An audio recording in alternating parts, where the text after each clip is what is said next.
ኢትዮጵያ ውስጥ ሆነን ስራ መስራት በጣም ከባድ ነው። ኑሮ በጣም ከብዷል። ኢንፍሌሽን ደግሞ ጨምሯል። በዚህ ኑሮ ውድነት ምን አይነት ስራ ቢገኝ ምን አይነት ስራ ብሰራ የተሻለ ገቢ ማግኘት እችላለሁ? ኢቭን የመንግስት ስራ ተቀጥራችሁ 2-3 ቢዝነስ ብትጀምሩ ብዙ ሰዎች ትፈልጋላችሁና ማንንም ሰው ከቤቱ ቁጭ ብሎ ገንዘቦችን መስራት ይፈልጋል። እነዚህ ነገሮች ለማድረግ አንደኛ ታይም ያስፈልጋቸዋል፣ ሁለተኛ ኢነርጂ ያስፈልጋቸዋል፣ ሶስተኛና ዋነኛው ደግሞ ገንዘብ ያስፈልጋቸዋል ማለት ነው። ብዙ ሰዎች ሪስክ አይወስዱም። ምክንያቱም ያላቸው ገቢ ያለው ኦልሬዲ በወር የሚያገኙት 9 to 5 ሰርተው ደግሞ የሚገቡበት ስራ ይኖራቸዋልና ያንን ስራ አጥተው ወደዚህ ሪስክ ወስደው ከቤት ቁጭ ብለው ለመስራት ብዙ ሰዎች አይደፍሩም። ከብዙዎቹ በጥቂቶቹ ደግሞ ኦንላይን ስራዎችን በመስራት የተለያዩ ስሞል ቢዝነሶችን ሶሻል ሚዲያ ላይ ራን በማድረግ ብዙ ገንዘቦችን ሲሰሩ ደግሞ ታያላችሁና ግራ ሊገባችሁ ይችላል። የመንግስት ስራ እየሰራችሁ ሊሆን ይችላል። የራሳችሁ ስራ እየሰራችሁ አላዋጣ ያላችሁ ሰዎች ከቤታችሁ ቁጭ ብላችሁ ምን አይነት ስራ ልሰራ እችላለሁ? የትኛውን ስራ ብሰራ ትርፋማ ሊያደርገኝ ይችላል? ምን አይነት ስራ ብሰራ ደግሞ ያሰብኩትን ሀሳብ ያን ያደረኳቸውን ነገሮች ያሳካልኛል ብላችሁ ከተጨነቃችሁ ትክክለኛው ቪዲዮ ላይ ነው ያላችሁት። ለማታውቁኝ ቃላብ እባላለሁ። በዚህ ኮንተንት ክሪኤሽን ጌም ኦልሞስት ከ4 ዓመት በላይ ሰርቻለሁ። ከዛም ባለፈ ደግሞ ኮድ ፋይተርስ ዲጂታልስ የሚባል የዲጂታል ማርኬቲንግ ኤጀንሲ ኦነር ነኝ ማለት ነው። ለዚህ ቪዲዮ አዲስ ከሆናችሁ ሰብስክራይብ በማድረግ ይሄንን ቪዲዮ ጀምሩ። እንደምታውቁት የስራ አጥ ቁጥሩ በጣም እየጨመረ ነው። ምክንያቱም አሁን ላይ ሃይ ስኩል ላይ የሚያልፉት ሰዎች ኦልሞስት ከ10% በታች ነውና አብዛኛው ሰው ኦልሞስት 400,000 500,000 ሰው ይወድቃል ከትምህርቱና ምን ልስራ ብሎ በጣም ጭንቀት ላይ ነው ያለው አብዛኛው ተማሪ። ግማሹ ኮሌጅ ይገባል፣ ግማሹ የማይፈልገው ዲፓርትመንት ተመድቦ እየተማረ ሊሆን ይችላልና ኢቨን ራሱ ፐርሲው አድርገው ይሄንን ነገር ውጤት አምጥተው የወጡ ተማሪዎች ራሱ ተምረው ሲጨርሱ ተቀጥረው ነው የሚሰሩት። ያ የተቀጠሩበት ስራ ደግሞ አያዋጣቸው። ስለዚህ እነዚህ ሁሉ ነገሮች ተደማምረው አብዛኛው በጣም ትንሽ ደሞዝ ያለው ኦር ደግሞ ስራ አጥ ይበዛል ማለት ነው ኢትዮጵያ ውስጥ። ስለዚህ ምን አይነት ስራ በሰራ የተሻለ ያደርገኛል፣ ምን የተሻለ ገቢ ማግኘት እችላለሁ ካላችሁ እነዚህ ስቴፖች መከተል አለባችሁ። የመጀመሪያው ስቴፕ ስኪል ነው። ብዙ ጊዜ እነግራችኋለሁ፣ ብዙ ቦታ ሰምታችሁት ሊሆን ይችላል። ስኪል ሲባል ስኪል በጣም ማተር የሚያደርግ ነገር ነው። ምክንያቱም አሁን ላይ ወጣችሁ ሲቪያችሁን ብታስገቡ ያንን ሲቪ አይቶ የሚቀጥራችሁ ሰው ብዛም ነው። ተቀጠራችሁም ደግሞ በጣም በትንሽ ገንዘብ ነው የምትቀጠሩት። ከዚህ ነገር ወጣችሁ የራሴን ስራ ሰራለሁ ብላችሁ ካሰባችሁ ግን ስኪል ግዴታ ያስፈልጋችኋል። ለምሳሌ እኔ ዲጂታል ማርኬቲንግ ኤጀንሲ ያለኝ። እኔ ዲጂታል ማርኬቲንግ ኤጀንሲ ውስጥ ራን በምናደርግበት ሰዓት የምናየው ሲቪ አይደለም፣ የተማሩበት ውጤት አይደለም። ምንም አይነት ፕሮጀክት ሊሰሩ ይችላሉ። እኛ የምናየው ስኪል ነው። የሰራችሁት ምንድነው የምትችሉት? ቪዲዮ ኤዲተር ናችሁ? ግራፊክ ዲዛይነር ናችሁ? ምንድነው ለኛ የምትሰጡት ቫልዩ? ያ ሰው ይሄን ቫልዩ እሰጣለሁ ብሎ ከዚህ በፊት የሰራውን ስራ ያሳየናል። ፖርትፎሊዮ እንለዋለን። ያንን ፖርትፎሊዮ አይተን ይሄ ሰው ፊት ያደርጋል ከኛ ጋር የተለያዩ የክላይንት ስራዎችን ኃላፊነት ብንሰጠው ትክክል ይሰራል የሚለውን ነገር አይተን ነው የተለያዩ ሰዎችን ሃየር የምናደርገውና ከዛ አንፃር ስኪል ያስፈልጋል ማለት ነው። ስኪል እንዴት ላገኝ እችላለሁ? በጣም ጥሩ ጥያቄ ነው። ምን አይነት ስኪል ያስፈልገኛል ብሎ መጀመሪያ ማሰብ ያስፈልጋል። አንደኛ ኤዲቲንግ ስኪል ሊኖራችሁ ይችላል። ግራፊክ ዲዛይን አሁን ኦንላይን ሊሰሩ የሚችሉ ስራዎች አንደኛው ቪዲዮ ኤዲቲንግ፣ ግራፊክ ዲዛይን እና የተለያዩ ስራዎች ናቸው። ኢቨን ኤስኤምኤም ኦር ሶሻል ሚዲያ ማኔጅመንት እሱ ራሱ አንድ ስራ ነው። ኢቨን ወደ ኤጀንሲ ካሳደጋችሁት ኤስኤምኤም ክሬት አድርጋችሁ ኤጀንሲ እኛ እንዳደረግነው ልትሰሩ ትችላላችሁ። ያንን ነገር ለማድረግ ግን ፋውንዴሽኑ ስኪል ነው ማለት ነው። እነዚህን ስኪሎች ያስፈልጋችኋል። እንደ ኤግዛምፕል ቪዲዮ ኤዲቲንግን እናንሳ። ቪዲዮ ኤዲቲንግ ስኪል ካላችሁ ብዙ ስራዎችን ፕሮጀክቶችን መቀበል ትችላላችሁ። ሾርት ፎርም ነው ሎንግ ፎርም ነው የሚለውን ነገር ራሳችሁ ባላችሁ ስኪል ያዳበራችሁትን ወደ ስራ የምትሰማሩበትን ያንን ነገር በደንብ ማወቅ መቻል ማለት ነው። ስለዚህ ቪዲዮ ኤዲቲንግ ከየትኛው ልጀምር፣ ምን ላደርግ የሚሉት በጣም ብዙ ፍሪ ቪዲዮዎች አሉ ዩቲዩብ ላይ ሊሆን ይችላል። ኢቭን ደግሞ ከፍላችሁም ፔድ የሆኑ ኮርሶችን ከፍላችሁ መማር ትችላላችሁ። እዚህ ኢትዮጵያ ውስጥም አሉ፣ ውጪም ደግሞ በጣም ብዙ ኮርሶች አሉና እነዛን ኮርሶች በደንብ ኮንሱም ካደረጋችሁ በኋላ ስኪል አገኛችሁ ማለት ነው። ያ ስኪል ግን ትሩ አውት ታይም በፕራክቲስ የሚመጣ ነገር ነው። ኤቭሪ ታይም ፕራክቲስ ማድረግ መቻል አለባችሁ። አይ ኖ ተቀጥራችሁ የሰራችሁ ከሆነ የመንግስት ስራ የሰራችሁ ከሆነ ከ11 ሰዓት በኋላ ወጣችሁ እነዚህ ነገሮች ለመማር ጊዜ ላይኖራችሁ ይችላል። ቤተሰብ፣ ፋሚሊ፣ ትዳር፣ ልጆች ምናምን ሊኖሩ ይችላሉ። ግን በቀን 1 ሰዓት ዴዲኬትድ አድርጋችሁ ከሰጣችሁት ኦልሞስት በ2-3 ወር ውስጥ ያንን ስኪል አኳየር ማድረግ ትችላላችሁ። አንድ ያንን ነገር ካወቃችሁ በኋላ ከዛ በኋላ ያለው የእናንተ ድርሻ ነው፣ ያም ፕራክቲስ ማለት ነው። ስለዚህ ኤቭሪ ታይም ፕራክቲስ ማድረግ መቻል አለባችሁ። ስለዚህ ቪዲዮ ኤዲቲንግ ኤቭሪ ስኪል የሚጠነክረው ፕራክቲስ ስታደርጉ ነው። እንደ ኤግዛምፕል አንድ ሚስማር በመታችሁት ቁጥር እንጨት ውስጥ እየጠበቀ የሚሄደው ደጋግማችሁ በመታችሁት ቁጥር ነውና አንድ የመታችሁት ይጠብቃል ማለት አይደለም። ስለዚህ እናንተም አንዴ ተምረነው ያንን ስኪል በቃ አወቅኩት ማለት አይደለም። አብዛኛው ሰው የሚሸወደው ያን ነው። አንድ ኮርስ ይገዛል፣ አንድ ኮርስ ይማርና በቃ ኤዲቲንግ ችያለሁ ስለዚህ ወደ ስራ ልግባ ያ ደግሞ የሚሆን ነገር አይደለም። ስለዚህ ቪዲዮ ኤዲቲንግን በሉት የተለያዩ እዚህ ዲጂታል ዓለሙ ላይ ያሉት ስኪሎች ኤቭሪ ታይም መመታት አለባችሁ። በነፃ መስራት፣ የተለያዩ ፕሮጀክቶችን መስራት፣ አድምታችሁ ስትሰሩ ሚስማር እስኪጠብቅ ድረስ ራሳችሁን ቀጥቅታችሁ ነው መስራት ያለባችሁና እነዛን ነገሮች ስታደርጉ በደንብ ዌል ዲፋይንድ የሆነ ምንም አይነት ፕሮጀክቶችን መቀበል መቋቋም የሚችል ስኪል ይኖራችኋል ማለት ነው። ስለዚህ ስቴፕ 1 ስኪላችሁን በደንብ መያዝ መቻል።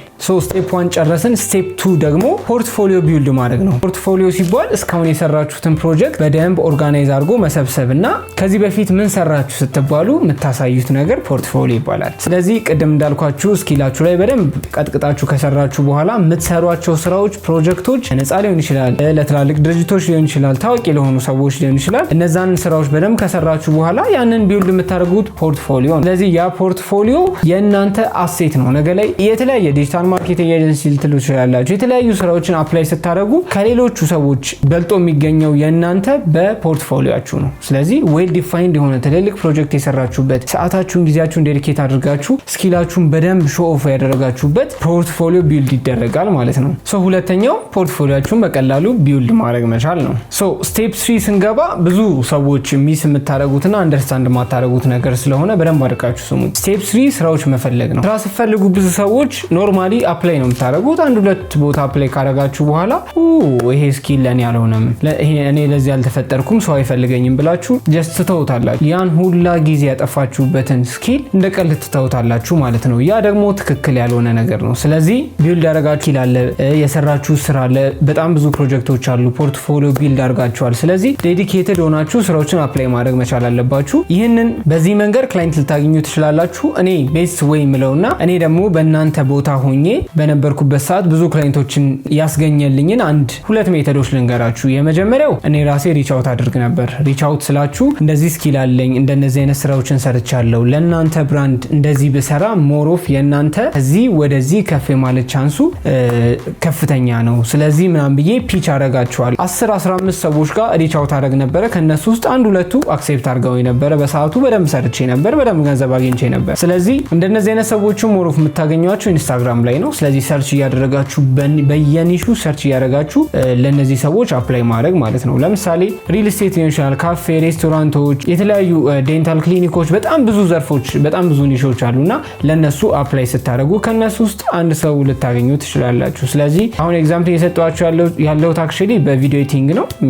ግራፊክ ዲዛይንም ሊሆን ይችላል፣ ዲጂታሊ ልትሰራችሁ የምትችሏቸው ኮንተንት ክሪኤሽን፣ ሶሻል ሚዲያ ማኔጅመንት፣ እንደነዚህ አይነት ስኪሎች ካላችሁ ሪች አውት ታደርጋላችሁ ማለት ነው። ይሄ አንዱ ሜተድ ነው። ሁለተኛው ሜተድ ነው ተጠቅሜ በደንብ ይሰራልኝ የነበረና ለሌሎች ሰዎችም ሪኮመንድ ሳደርገው የነበረው ቲክቶክ ላይ፣ ኢንስታግራም ላይ የራሳቸውን ስራ ራሳቸው ማስተዋወቅ። ያም ደግሞ ኖርማሊ ፖስት ማድረግ፣ የሰራችሁትን ስራ፣ በፊት ያገኛችሁትን ነገር ሼር ማድረግ፣ ጆርኒያችሁን ማካፈል፣ ፐርሰናል ብራንዳችሁን በዛው መገንባት ማለት ነውና እንደዛ ስታደርጉ ሞሮፍ በደንብ ስራ የማግኘት ቻንሳችሁ ከፍ ይላል። ሁለተኛ ሰዎች እናንተ ሪች አውት ማድረግ ታቆሙና ሰዎች ወደ እናንተ የመምጣት ቻንሳቸው ከፍተኛ ይሆናል። ስለዚህ እናንተ ቁጭ ብላችሁ ሰው ሊደውል ይችላል፣ በቀላሉ ስራ ልታገኙ ትችላላችሁ ማለት ነው። እነዚህን 2 መንገዶች በመጠቀም በደንብ ስራ ማግኘት ትችላላችሁ። ነው የሚጠቀመኝ ነገር ነው። እንደ ቦነስ አንድ መጨመርላችሁ ነገር ደግሞ ፎር ፍሪ መስራት። ይሄ በጣም ወሳኝ ነገር ነው። ማለት በጣም ብዙ ሰዎች ሚስ ታደርጉታላችሁ።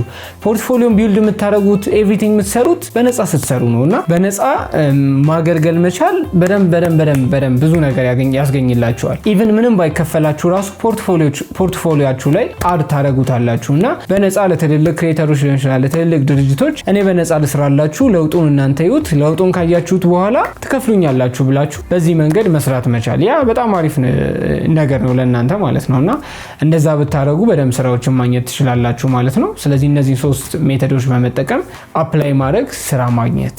ስቴፕ 4 ላይ ብዙ ሰዎች ብዙ ክሬተሮች እንደ ክሬተር ኦር ደግሞ ብዙ ሰዎች ሚስ የምታደርጉት ነገር ምንድነው? አሁን እነዚህን ሁሉ ነገሮች ሰራችሁ፣ 2-3 ክላይንት አገኛችሁ፣ ስራው በደንብ እየተሰራ ነው፣ ብር ማግኘት ጀመራችሁ። እኔ በጣም አሁን ላይ ሳስበው ብዙ ነገሮችን አጠፋው ብዬ ማስበው በሰዓቱ በጣም ብዙ ገንዘብ ይመጣ ነበር፣ ብዙ ስራዎችን መስራት ችዬ ነበር። ኢቭን በወር 50,000 40,000 በጣም ብዙ ብር መስራት ችዬ ነበር በሰዓቱና እነዛ ብሮች አሁን ላይ ሳስባቸው የሉም። በተለያዩ ነገሮች ነው የጠፉት።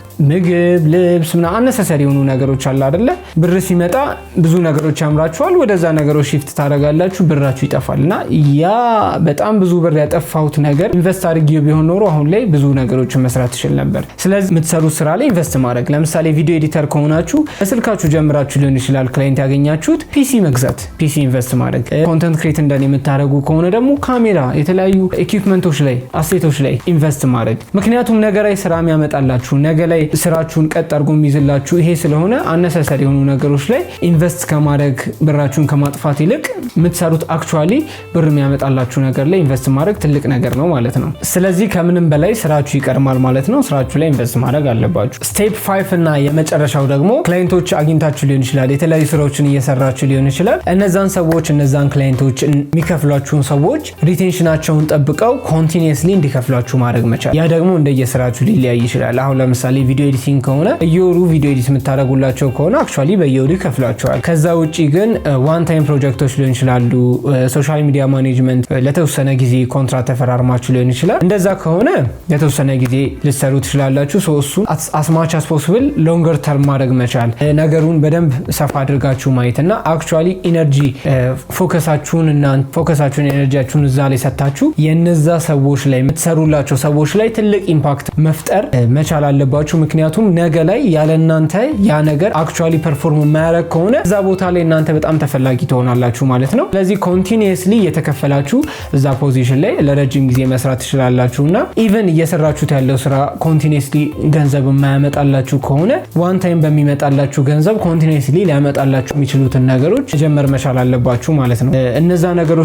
እነዛ ነገሮች ደግሞ አሁን ከምትሰሯቸው ስራዎች ወይ ደግሞ እንደ ስኪል ይዛችሁ ከምትሰሯቸው ስራዎች ጎን ለጎን ልትሰሯቸው የምትችሏቸው ስራዎች ሊሆኑ ይችላሉ፣ የሚያያዙ ስራዎች ማለት ነው። ለምሳሌ ቪዲዮ ኤዲቲንግ ላይ በደንብ ብዙ ስራ ከሰራችሁና ለምሳሌ እኔ እንደሰራሁት ኦልሞስት 4 አመት ያህል ቪዲዮ ኤዲት አድርጌያለሁ። የተለያዩ ቪዲዮዎችን የተለያዩ ኮንተንቶችን ክሬት አድርጌያለሁና እነዚህን ስራዎችን በደንብ ኤክስፒሪየንስ ሼር የማደርግበት አንድ ፕላትፎርም እየሰራ እንገኛለን። እዛ ላይ በደንብ የምናስተምርበት ዲጂታል ፕሮዳክት ክሬት እያደረግን ነው ማለት ነው። ኮርስ ብዙ ሰዎች የሚማሩበት ኮርስ እሱን እየሰራን ነው። እንደዚህ አይነት ዲጂታል ፕሮዳክቶችን የተለያዩ ኮርሶች ሊሆን ይችላሉ፣ ዩቲዩብ መጀመር ሊሆን ይችላል። ኮንቲኒየስሊ ፓሲቭ ኢንካም ሊያመጣላችሁ የሚችሉት ነገሮች ላይ ደግሞ ኢንቨስት አድርጋችሁ እየሰራችሁት ያለውን ገቢ በደንብ ማስፋት ትችላላችሁ ማለት ነውና ዋን ታይም ሳይሆን ነገሩን ሰፋ አድርጋችሁ በማሰብ ብዙ ስራዎችን መስራት ትችላላችሁ። አክቹአሊ ገንዘብ እንዴት መስራት ትችላለሁ? በጣም ብዙ ኮንሰፕቶች አሉ። እንዴት ክላይንት ማግኘት ትችላለሁ? እንዴት የተለያዩ ክላይንቶችን አቆይቼ እስከ መጨረሻው እንዲከፍሉ ማድረግ ይችላል። ብዙ ኮንሰፕቶች አሉ። እሱን ደግሞ በቀጣይ ቪዲዮ በደም ኢንዴፕዝ የምናየው ይሆናል ማለት ነው። ፎር ናው ግን መያዝ ያለባችሁ እነዚህን 5 ስቴፖች ነው። እነዚህን 5 ስቴፖች ተከትላችሁ በእርግጠኝነት ከቤታችሁ ሆናችሁ በጣም ብዙ ስራዎችን መስራት ትችላላችሁ እንደኔ። ሆፕፉሊ ይሄ ቪዲዮ ጠቅሟችኋል ብዬ አስባለሁ። ሀሳብ አስተያየቶቻችሁን ኮሜንት ሴክሽን ስር ጻፉልኝ። ለዚህ ዩቲዩብ ደግሞ አዲስ ከሆናችሁ ሰብስክራይብ በማድረግ ቤተሰብ ሁኑ። ላለው ከቪዲዮ ጋር ቀላብ ነበርኩኝ። በቀጣይ ቪዲዮ እስከማገኛችሁ ድረስ ሰላም ሁኑ።